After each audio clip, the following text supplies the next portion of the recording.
अगर आपकी बीबी ज्यादा किचकिच करे तो उठाओ चप्पल और पहनकर सीधा बाहर निकल जाओ। ज्यादा कुछ सोचना भी मत, वरना लेने के देने पड़ जाएं। घर वालों ने बोला है या तो मोबाइल छोड़ दे या ये घर। सामान पैक कर लिया है, अब बताओ किसके घर आऊं मैं? बताना ये था दोस्तों, अगर सरसों का तेल 2 दिन पड़ा रहे तो उसे परसों का तेल बोल सकते हैं, और बहुत सारे दिन पड़ा रहे तो उसे बरसों का तेल भी बोल सकते हैं। यो, मेरी नई टी शर्ट कितना भी गंदा दाग हो सिर्फ पानी से साफ हो जाता है।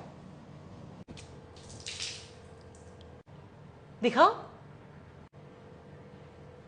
ये वो टी शर्ट नहीं है, वो ऑर्डर किए, मंडे को आएगी।